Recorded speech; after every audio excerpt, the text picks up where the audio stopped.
On Uberpool, I was responsible for figuring out where we launched, why we launched, where we didn't launch, the product features that Uberpool had, the experiments we ran. One thing you may not realize is Uberpool was a different product experience in almost every one of its deployments. We ultimately deployed it in 41 cities around the world. Pool was another step beyond that we knew we had to do, even though technically it cannibalized our UberX business, right?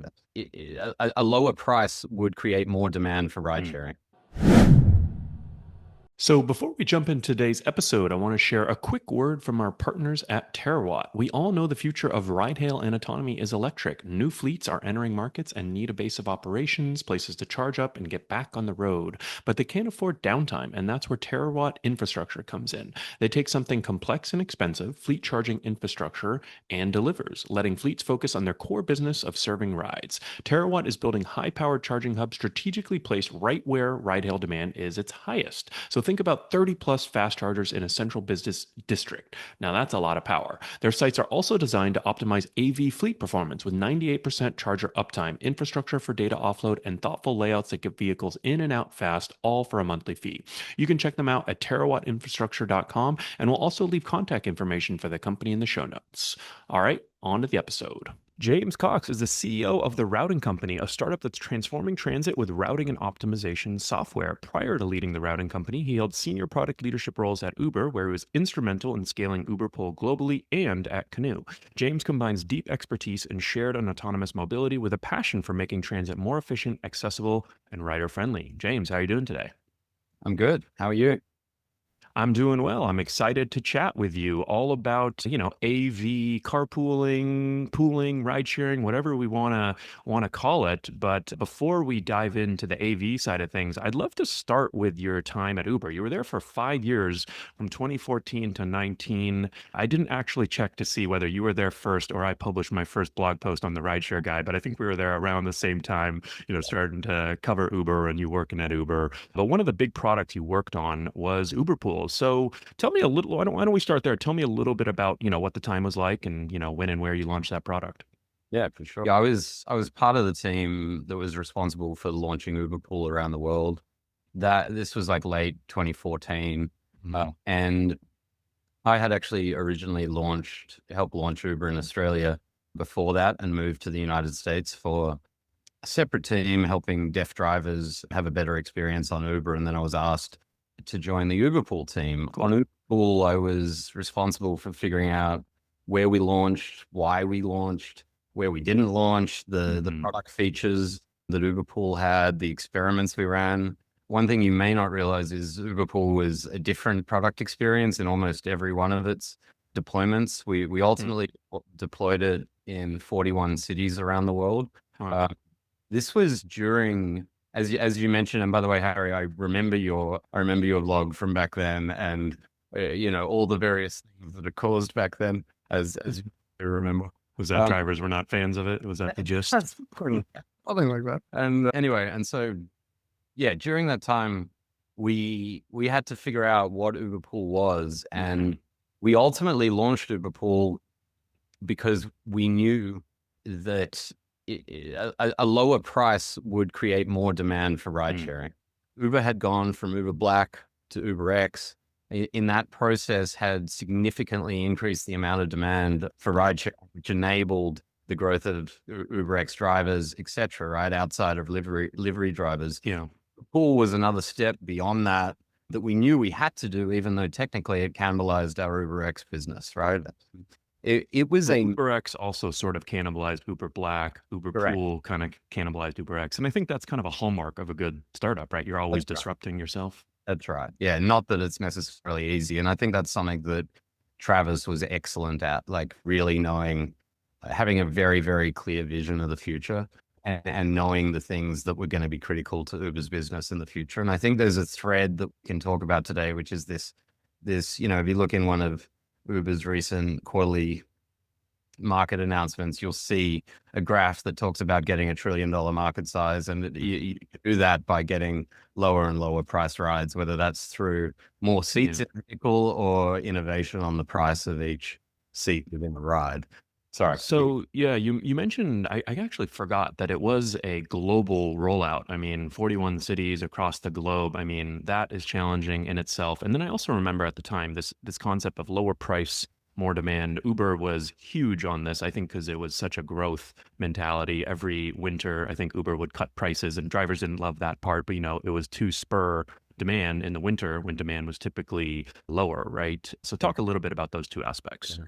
Look, the logic mathematically of lowering price is if you can increase utilization by enough, Hmm. you should lower price, increase total time worked by a driver, but increase their earnings, right?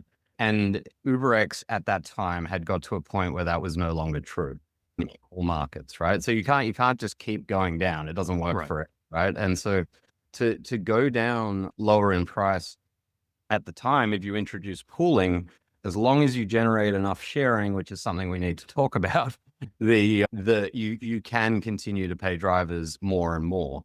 Now, let's if you like talk a little bit about that sharing component. Is that cool?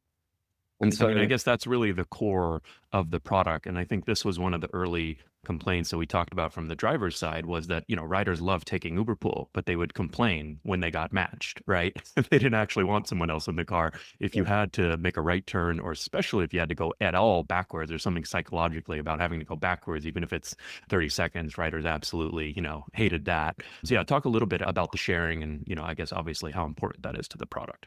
yeah. So getting sharing right is a problem that literally almost every company that I've seen try to tackle it. They Hmm. underestimate how difficult it is to solve. The reason for that, once you have five drivers and 10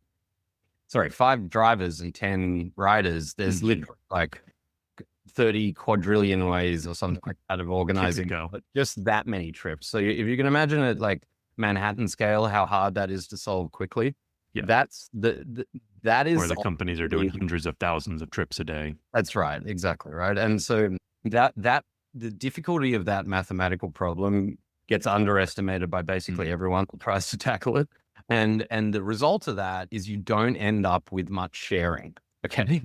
And so when say you have 10 to 15% trip overlap, and I won't comment on where those numbers are or are not from, the if you're giving a 30 to 50% discount on average, it doesn't work out, right? Yeah. Like you're losing more money with a shared ride service than an Uber X or an Uber Black, right? And so that problem you can either solve by getting better at the algorithmic solution, which is the basis of the routing company, or Mhm. you can solve with strategy. And so that might mean like only picking up people on avenues like Via tried to do with their operating product. It might mean having virtual bus stops, which make the problem easier to solve. It might be point to point hotels in Vegas. Whatever it is, you can either make the problem easier or you can get better math. Yeah, I've always called that, we've done a lot of work on the consulting side with carpooling companies, and I call it fixing one endpoint, right? If you can pick up a bunch of people all over, but then you drop them off at Google, right? Now everyone's at least going to the same place. So I would imagine you eliminate, that Yeah. other 50% of drop-offs, right? You only have to worry about the Yeah. 50% of pickups, and they probably live in the same affluent areas. So maybe you can have one car go to one neighborhood, and sort of. I guess that's the kind of strategy part of making it work, right? That's right. And so, look, so ultimately, in the pandemic, Uberpool went away. It has since come back in a sort of lip service manner where, it provides a very small discount and is justified by the amount of sharing generated by the way they both have Mhm. created that product more in a And so the structured new product format. is called Uber Share. That's right. I remember we covered this a while ago, and I actually just tried to call an Uber Share when I was prepping for this interview. And I'm here in Los Angeles, which is supposed to be one of the cities. I didn't see it as an option, so I'm not Yeah. sure where it went. But I think this is a good example of what I'm talking about. Luckily, if you create shared rides in a strategic part of the service area in a city where it can work using the algorithms that Lyft or Uber or Yeah, whoever, Grab, etc. have, then that's one way of making a profitable shared ride experience, right? got it. It's if you want a shared ride product to blanket a city, you need insane mathematics and algorithms to do it, right? That's the problem that, I worked on a lot at the routing company. Some researchers from MIT and TU Delft researched this over like a 4 or 5 year period. And inspired by that research, we founded the routing company and created a product that sells a pickup, push a button, get a shuttle experience for public transit agencies or universities or corporate campuses around the world. And recently, obviously, we've started working with Zoox on that. Got it. Well, that's the perfect segue to, I think the background is helpful. And, now it sounds like you're obviously applying that at the routing company. It sounds like you guys have a pretty sizable business today with those public transit agencies, universities. Can you share some details on where you're operating or what you're doing or how many vehicles or how that business looks today? Yeah, for sure. Our core competition is via Spare Rideco, so companies on demand public transit space and also paratransit space. Paratransit is moving around people with mobility needs or Mhm. who otherwise have access to those programs around the United States. The routing company is in 5 different countries. We're in 14 US states. We've done a little over 3.5 million trips now. And And would that be shared trips or a single trip? that's a good question. Almost them. Let me just make sure. There may be like, in the hundreds of trips or Okay. slightly, like there's probably a few deployments that want solo rides. But the And we do idea offer of the and we company do is to offer share that. rides. That's right. We do offer that product as well. But, Mhm. and our biggest differentiator there is because of the way we solve the algorithmic problem, which we can go into if you want. Yeah. We are able to generate far more sharing. What that means is higher seat utilization. So there's basically like butts in seats and then cost of operating the vehicle, which determines price per trip. Maybe you could share one example of the product and the service in action so we could sort of see, kind of how it's working today. Maybe a city, it doesn't have to be your favorite, but a city that would be a good example. Yeah, for sure. So Rochester in New York State, has around 136 vehicles using the technology at the moment. The Are way those your drivers or who do they work for? those are their drivers, their vehicles and their drivers. The city Rochester. It's actually Rochester Genovese Transit Agency. transit agency. And so, this is a pretty rural area where we are in rural and suburban areas. This is an example of a rural area launch. They have a mix of buses. So they have like cutaway buses, they have actual buses, paratransit vehicles that are sometimes a bit smaller. And we give them software that allows their operators. So they have, bus operators and dispatch operators, everyone that normally a transit agency would have. And what we allow them to do is set up a service area, they have iPads, right? And so they put one of those in each of the buses. That is what allows the driver, just like in ride sharing, to take the trips on board and understand their route.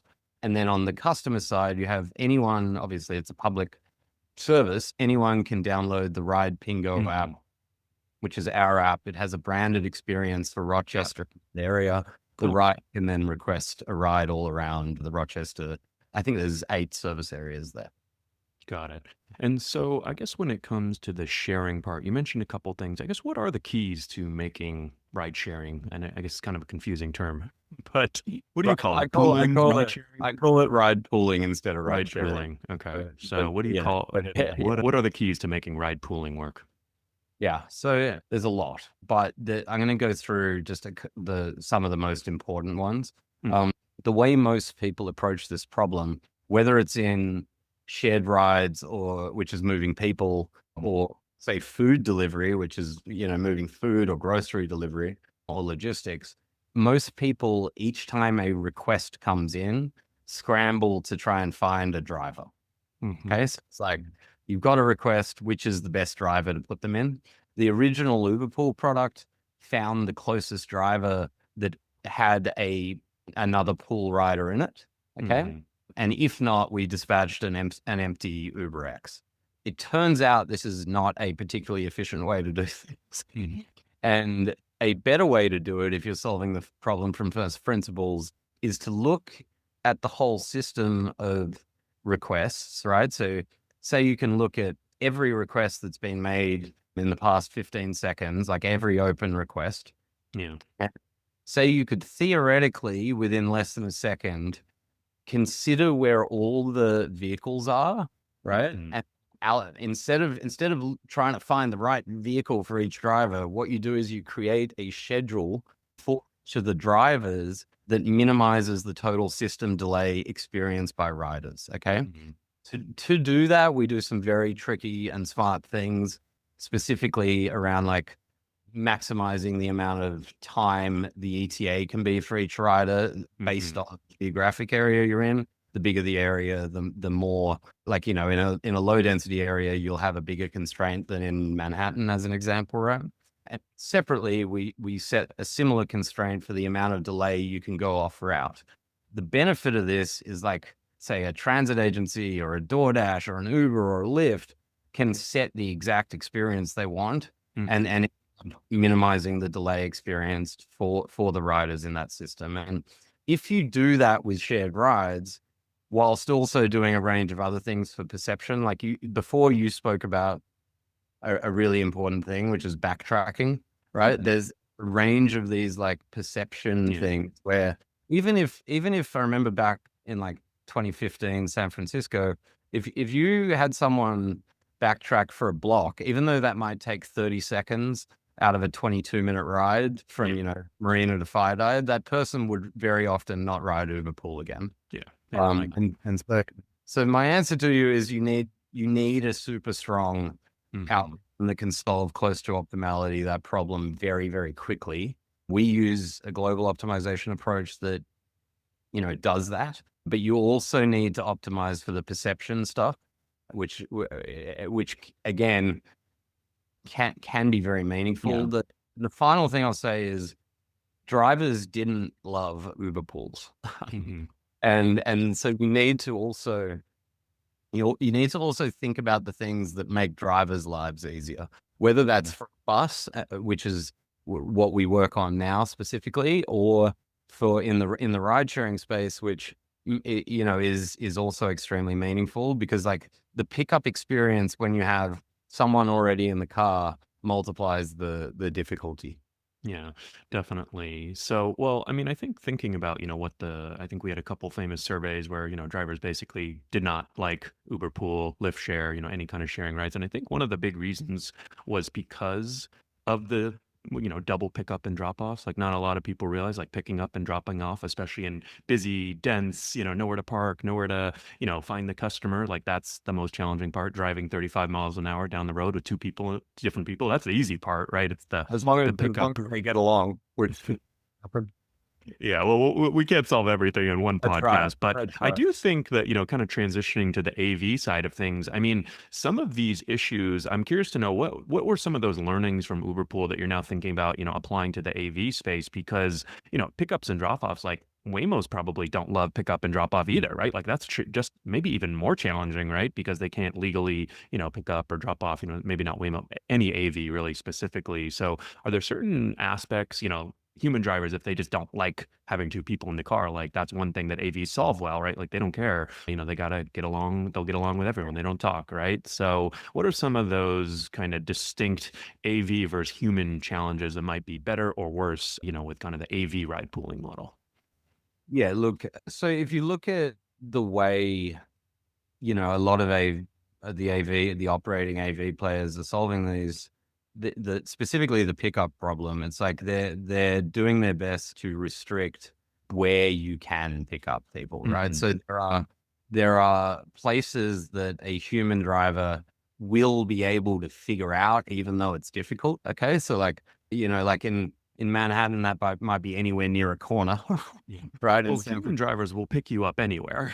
yeah, that's right. That's sort of what I'm getting at. But they will figure it out whether or not it's safe, Right. right? Or legal or You're legal, exactly right. And so the AV companies have to map out places that are safe and clear and easily repeatable, right? And that's one difference where that I think making it's similar to the virtual bus stops versus picking up Mhm. a thing. They're making the problem slightly easier to solve, such Gotcha. robots can do it. Yeah. Yeah, I think that's one thing that, we often tell our human drivers, right? Like, you're in the business of customer service, but not everyone needs to be picked up and dropped off exactly in front, right? Sometimes you can tell them, "Hey, go onto this corner," and you'll save 5 minutes because I don't have to make a U-turn. So I think kind of combining some of that strategy. It doesn't seem to be a bit. I don't see many big problems, big complaints right now with Waymo, maybe because they're at small scale. Do you think this pickup and drop off problem, right now they're doing 250,000 trips a week. Uber Yeah. does 250 million trips per week around the globe. Do you think, once they get into a little more scale, do you think this pickup and drop off problem will be a bigger issue, or do you think they'll figure it out? Uh, I think it's the same.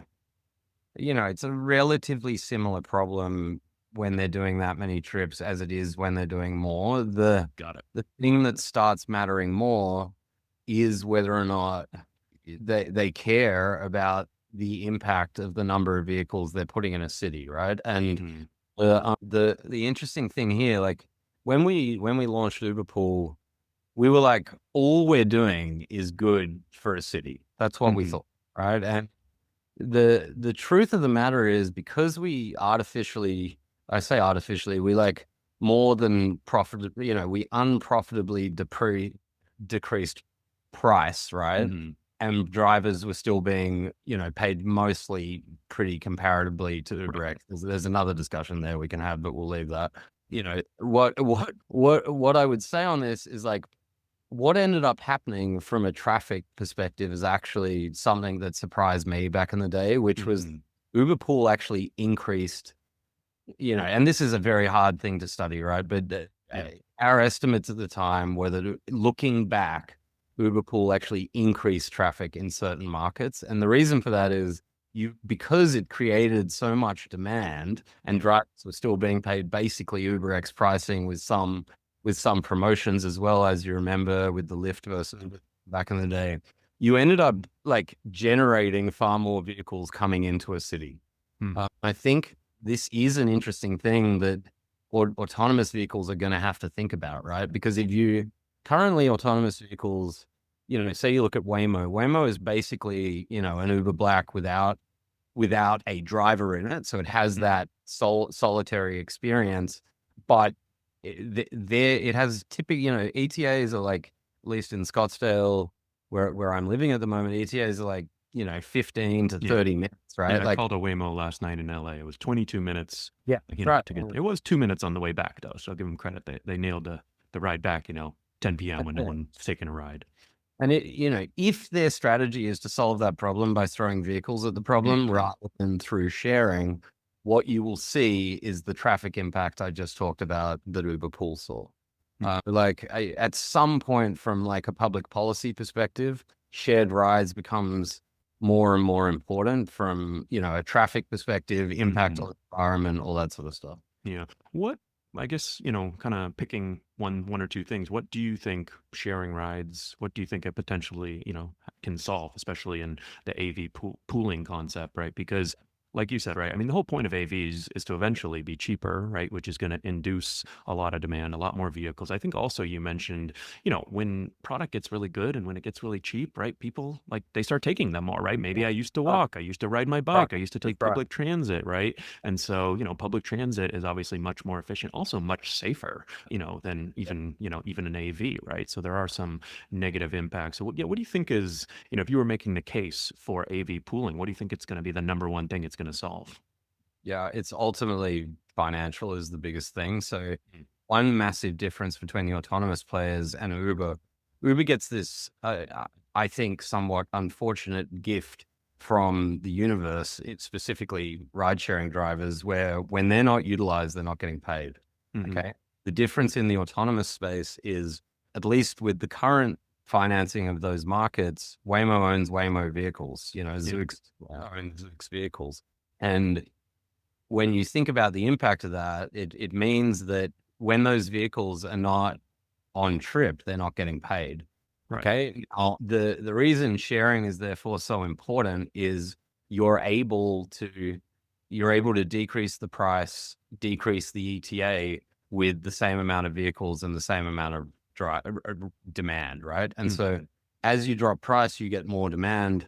if you have a good algorithm, then you're capable of servicing more of that demand and servicing more of it with lower ETAs. And so you're ultimately getting more throughput for the same fleet. And if you own that fleet, that's really meaningful.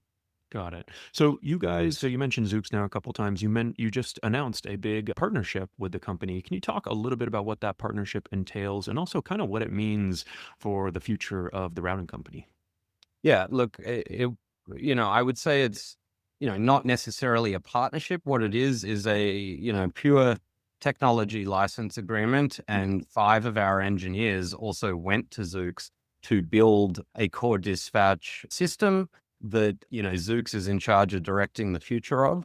And so what that means is they're able to get the benefit that, we developed over 6 years at the routing company. The core technology they are building themselves. Our core technology stays with the routing company as well. We was a non-exclusive perpetual license to Zoox, and so we are also exploring licensing this to others as an example. Mhm. So, And so sorry, you're yeah. looking, the routing company is looking to license your algorithm, basically your technology, maybe a few engineers here and there to get it up and running and implemented to AV companies, it sounds like. Yeah, AV logistics, right? So like Mhm. the delivery players, I think whether you're trying to put more butts in seats or more, packages in a van, Yeah. um, that's where it gets interesting for us. Like, we show an uptick even in single rides in efficiency, like generating more single rides with the same fleet. But where you see an even bigger impact is in the shared ride space. And that's where we get like, we might do 10 passengers per hour in the same size vehicle as Mhm. our competitors who might do 2 to 3 or 1.5 to 3. So, what do you need to be successful in the AV pooling space? What does it take? Vehicles, people, customers, pricing? What do you think? I think we've already proven we have the technology to do it, right? Mhm. So like there's absolutely zero question on whether this will work if they choose to do it, right? Mhm. For me, there'll And be that would be kind of the superior matching algorithm that you've developed. You're working with transit. So, if right. they've got the vehicle and they've got customers, we can get them matched and ride shared. That's right, because and again, we've already proven this works in the real world across 3 million trips, Mhm. and we've done it with, like we are vehicle size agnostic, whether it's a motorcycle or a Mhm. yes, or a van or a 18-seater or a 40, Mhm. have them all on our platform across 65 odd deployments. And so it's like the biggest delta here is going to be their desire, the autonomous vehicle companies' desire to do it. None of them need to do it yet because they're all so small, Yeah. right? So while you're small, just like Uber back in the day, you can run Uber Black and that'll be fine, Mhm. right? But Uber Black is not a $1 trillion market, right? So when these companies want to start, gaining a price advantage on both the TNCs and the other autonomous companies, that's where this starts becoming interesting. Yeah. When that public policy side of things becomes a thing, that's where this becomes Mhm. interesting. Yeah. If they really care about optimizing their fleet utilization, again, most of them are so early that they're still in the burning money Right. phase and they know that. But, when these become businesses that need to be profitable, that's where we become the most interesting, I think.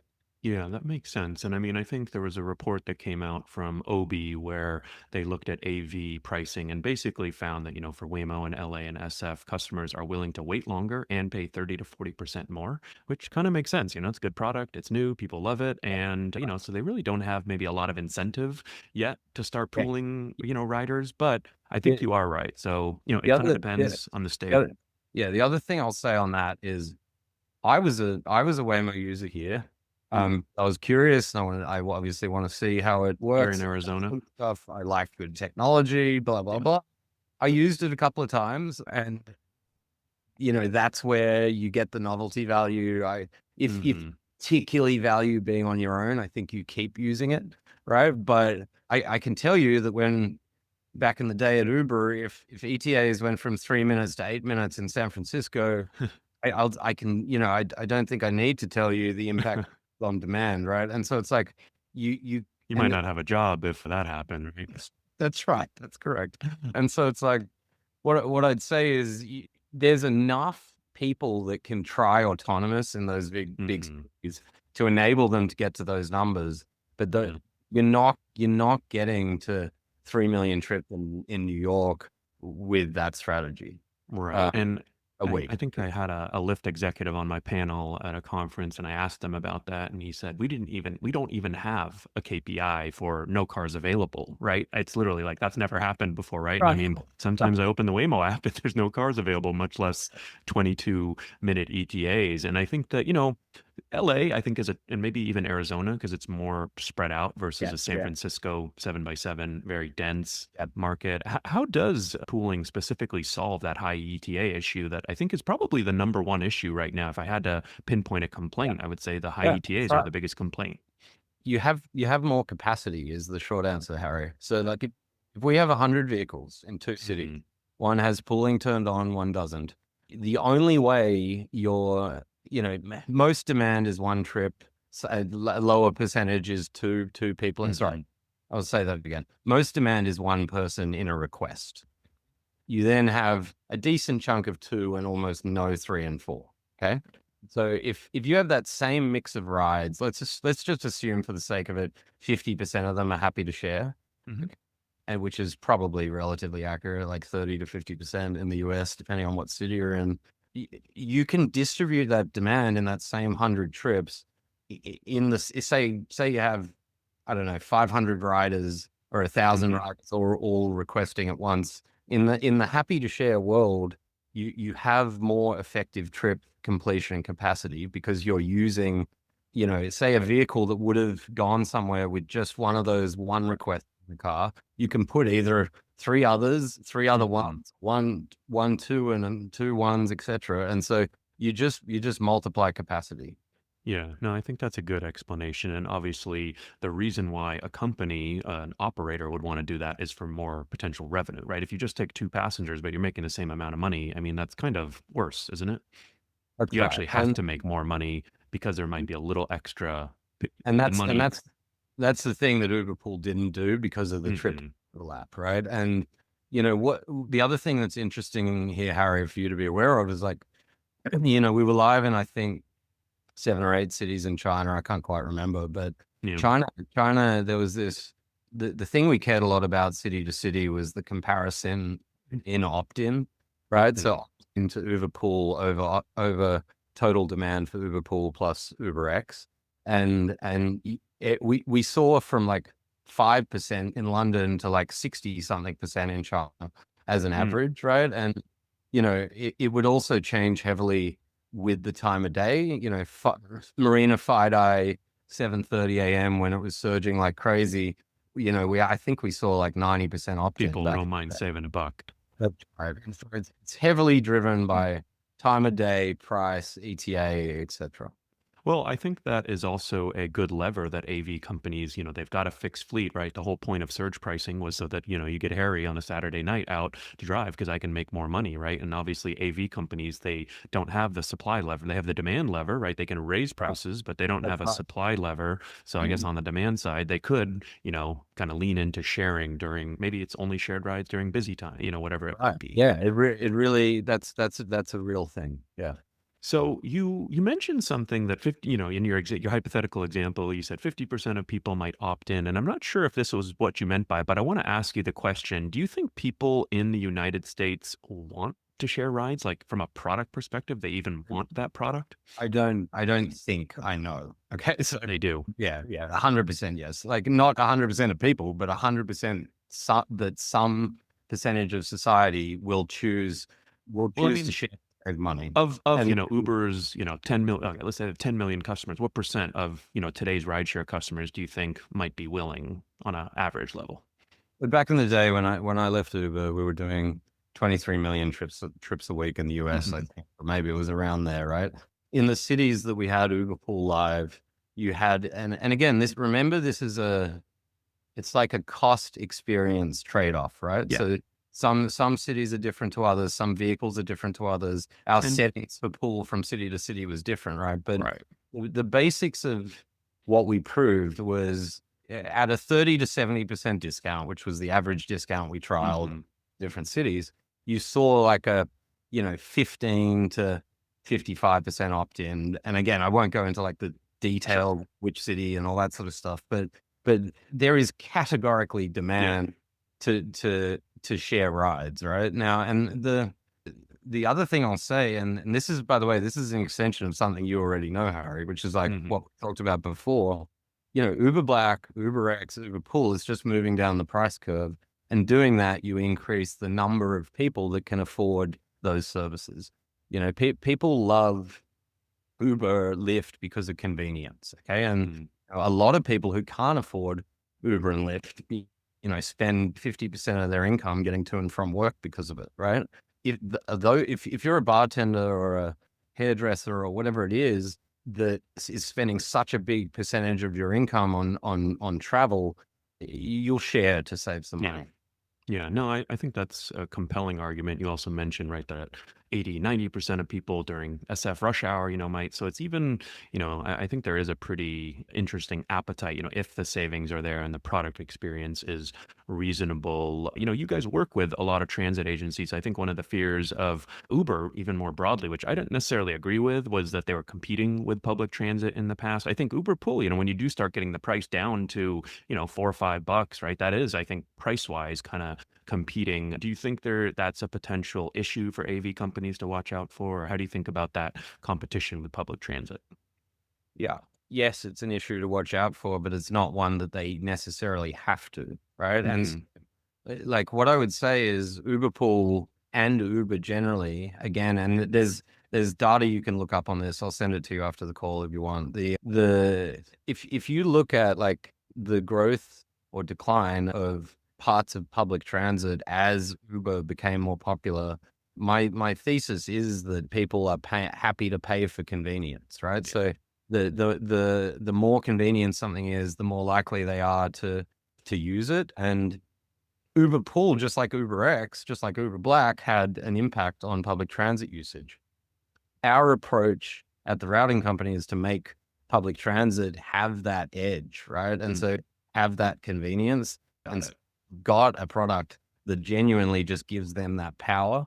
How I would approach this if I was a public transit agency, I actually think sorry, if I was an autonomous vehicle company, I think there's actually an incredible overlap here in the long run, which is like, Hmm. if you're whatever, say University of Arizona, you already have some sort of vehicle program that moves people around, and it's probably a pretty expensive program per hour, right? An autonomous vehicle company in the long run would get their, actually get an hourly rate for their vehicle and provide a service that actually would link in quite well with a university. Or, Hmm. I think, you've seen, I'd say the leader in this space in public transit is Nat Ford. He's the CEO of Jacksonville Public Transit. He's done a range of experiments already with autonomous. And so I think there's a natural overlap between autonomous and public transit in the long run for those like financial reasons, strategic reasons. I don't necessarily think that'll happen that quickly, but I know like May Mobility is in that space. Yeah. It's definitely something that's worth thinking about.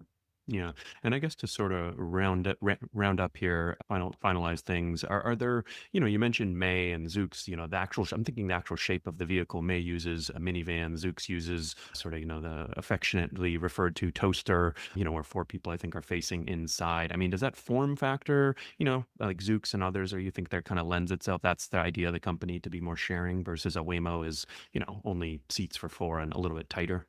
Yeah.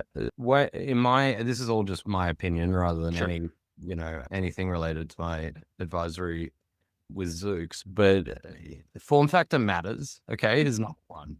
Back in the day, we labeled this thing called Squish at Uberpool, which is when the original Uberpool product in San Francisco allowed four people in a vehicle. I can tell you that doesn't work that well in a Prius, A little tight. right? And so I actually don't think four people in a Waymo is that would work that well with sharing. Yeah. Okay, it would work fine if they all know each other.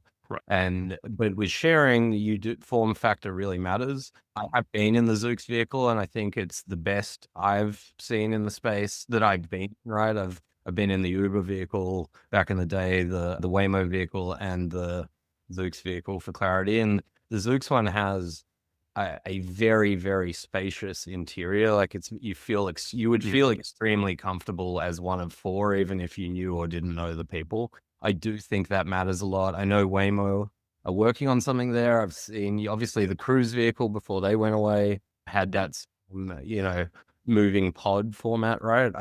I think to get this right in the long run, you do You need, kind of need a little bit of a vehicle form yeah, factor fit, that's right? right. I mean, you can make it work with a Waymo Jaguar I-Pace, but it's not ideal. If you think about how crazy it is, this was part of why I went to Canoe back in the day. But Mhm.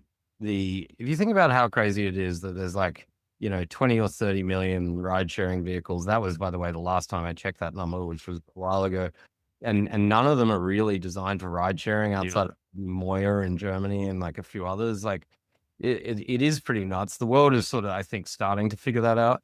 Mhm. But I do think that is one area you'll see change over the coming 10 to 20 years. Very cool. Well, I really appreciate you coming on and sharing everything that you learned during your Uberpool days and what you're up to now with the routing company. And I'm excited to see you bring this technology to AV ride pooling in the future. Thanks, James. Thanks a lot, Harry.